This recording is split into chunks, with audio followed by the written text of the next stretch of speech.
The other big story of the day involves the Chicago Bulls trading Alex Caruso, who we all know has been one of the most prized winning assets that contenders have wanted to trade for. Like, he was the talk of the deadline. And who do they go all in for with him, Logan? They trade him to the Oklahoma City Thunder for Josh Giddey. What is your reaction to this? Classic Chicago Bulls. Classic Chicago Real. Bulls, man. I mean, they've been staving off a inevitable rebuild for what, 3 years now, with not dealing away DeRozan, not dealing away Levine, not dealing away Vucevic. Like, I don't know, man. And then they pivot off like a winning basketball player. And traditionally, right, when you're pivoting off a really good basketball player, you'd like to punt and get future assets potentially, right? So when you stink, you have assets that you can rebuild with and maybe draft some young players and build around them. Or, I don't know, this is a good idea, Carson. How about if we trade this really good asset? How about we get a complementary piece to some of the young assets we have? So, right, our two most prized young assets are Kobe White and Ayo Dosunmu, two really good guards that are really good with the ball in their hands. So, how about let's trade for a guy who can't really do anything with the ball out of his hands? He can't shoot.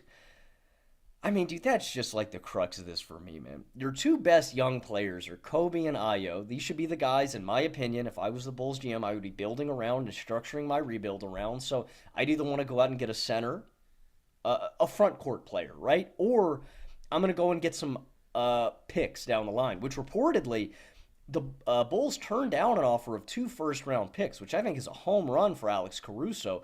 Caruso's a Fantastic great deal. player, but you're not contending right now. And for his sake and for your sake, it's in the best interest of both parties to move off of one another. The Bulls get some assets for the future in their rebuild. The other team gets a contending asset. I just don't know what the Bulls see in Giddey, man.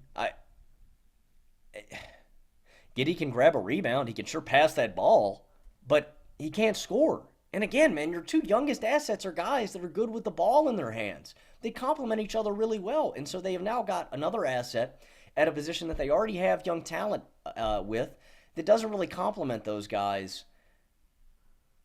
I don't know, man. This is just a classic Chicago Bulls front office move, dude. The Chicago Bulls have been an absolute shambles ever since Derrick Rose went down, man, and they can't get their head out of their ass.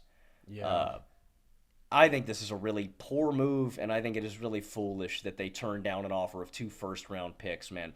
That's a great deal to me. It's just a classic Chicago Bulls move. What else do you expect? Look, if Giddey figures his shot out, this will look like a home run, but I'm just not confident in him figuring that out. And he has other physical limitations, man. Like, he's never going to create really great downhill pressure. He's not ever going to be a great isolation scorer. If he figures his shot out, I think he can be a good player. But even that, to me, is a long shot. So, yeah. This is a great move for Oklahoma City, though. On the flip side of this, I think this is a home run for Oklahoma City. I think they flee Chicago.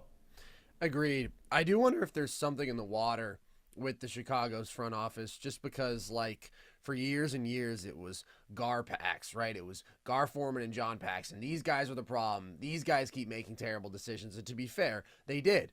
And then you fire them, and now the Carsonovas era has not been any better. And I understood the process between trying to put together the DeRozan, Levine, Lonzo, Vooch core. You were never going to contend, but if Lonzo had stayed healthy, could you have been a 50-win team for a couple years? Sure. But the length for which they have held on to some sort of vision of being even a good basketball team around those guys is just inexcusable, because Lonzo can't get on the basketball court and hasn't been able to for years at this point. And the limitations of all these other guys are very obvious, and their value is just continuing to diminish. And they've been shopping Levine, but the notion that they would want to re-sign DeRozan, it's just, to me, completely incapable team building. And this is completely incapable asset management, because regardless of what you think of Josh Giddey, you're talking about turning down two firsts. You're talking about turning down a top 10 pick in this year's draft. Those are two separate deals that the Bulls reportedly turned down.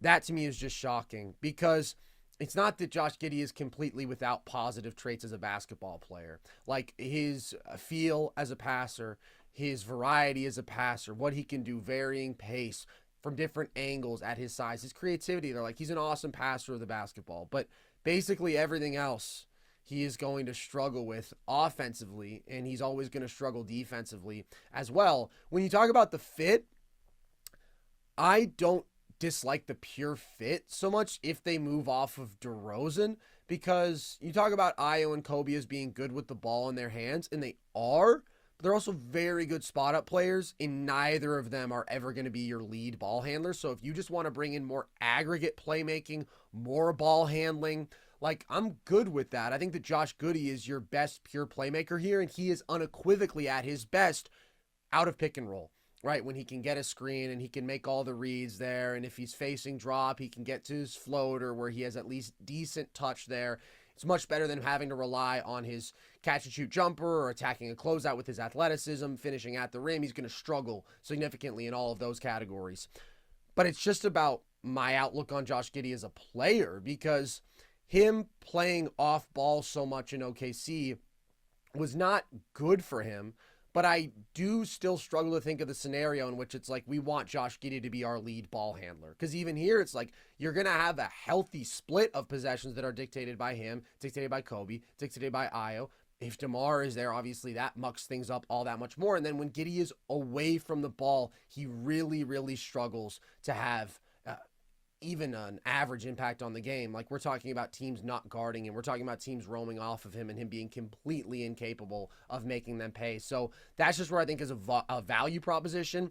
It's really, really inexcusable, because you could have gotten two-way wings, right? You could have gotten connective pieces who, at the very least, you wouldn't like have a clear look at what they aren't.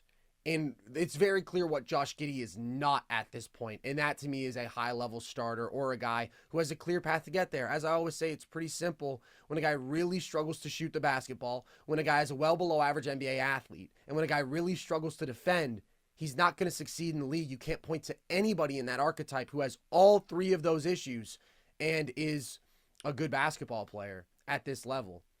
And that's Josh Giddey. You know, I think you make a couple of great points there, Carson. One about Dosunmu and Kobe's skill sets. Both of them are great spot-up players. Kobe statistically was one of the best spot-up scorers in all of the league last year. He's a tremendous deep-range shooter, just shooter overall. He's a special, special shooter. Great at attacking closeouts. Great when advantages are created for him. But I do wonder about Giddey as a lead ball handler with his scoring concerns and how guys are going to respect him. I worry about him, again, complete and playing that off-ball role with his shot not translating. The biggest issue is the opportunity cost of this all.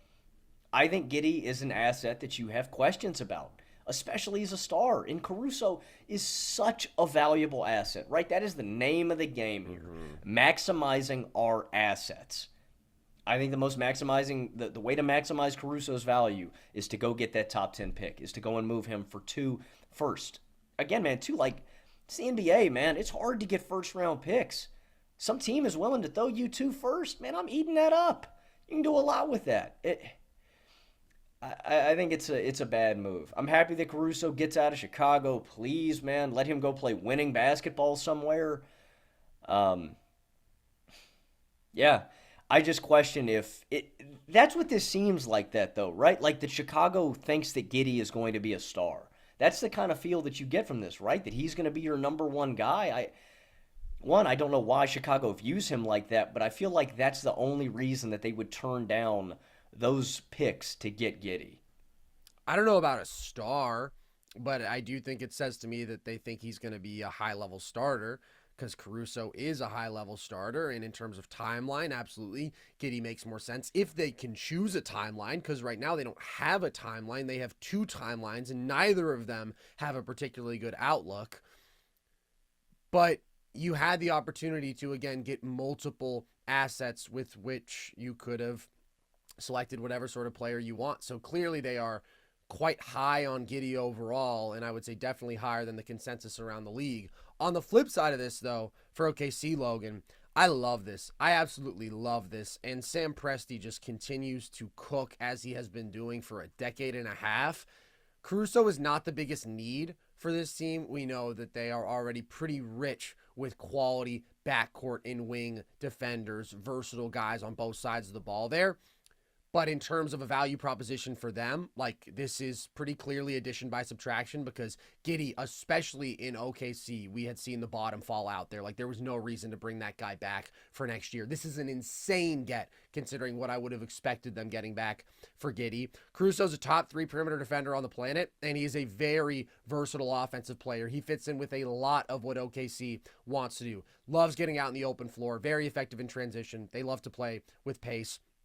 He's a guy who can handle the ball, was quite efficient as a pick and roll creator this year, but it's really, really good away from the ball. Awesome cutter. At times you can even use him as a screener, which is awesome because we know that OKC loves to get creative with the guard on guard screens with Chet inverted pick and roll. Caruso can be effective there. And he just had a career 3-point shooting season. He was 41% from deep on 5 attempts per game. So you are bringing in a winning player, a veteran who has contributed meaningfully to an NBA title already in his career, who fits your system, fits your identity quite nicely for a player who you had no reason to hold on to. And what I think is particularly awesome about this move is not just how great it is to add Caruso in a vacuum, it's also what you continue to open up in terms of options for this team going forward. Because you have Caruso for this year on an insane value contract. He's making under $10 million. And then you're going to pay him after that, maybe in the neighborhood of $20 million. This is a really, really valuable role player.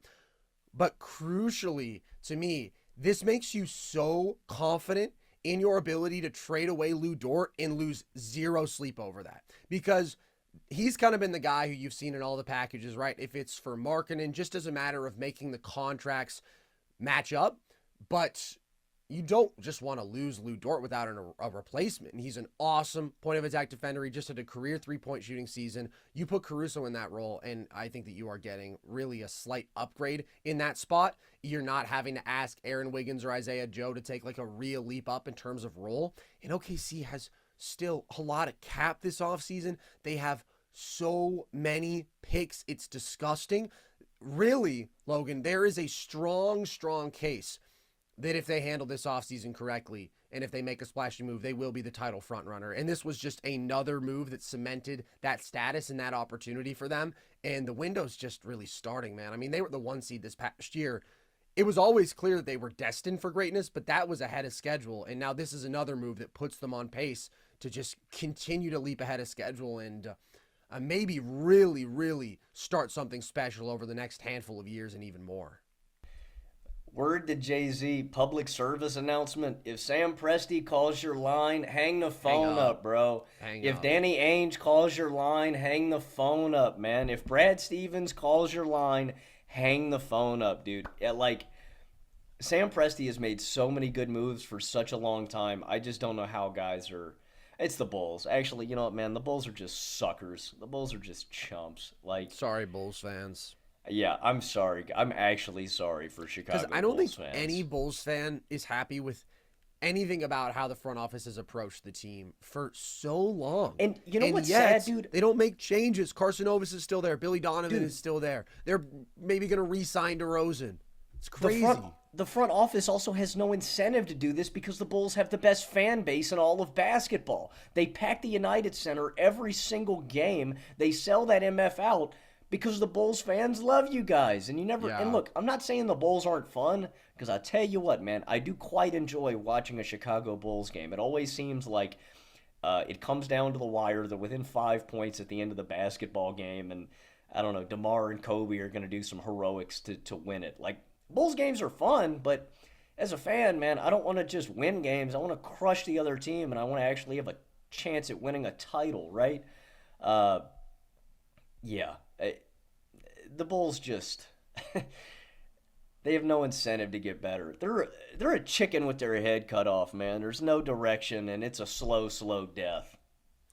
Really unfortunate. But OKC is on the exact opposite side of the spectrum because I love everything that they do. And Caruso was going to be a huge needle mover for whoever could add him, and that's really significant in this arms race, too. You keep him away from everybody else.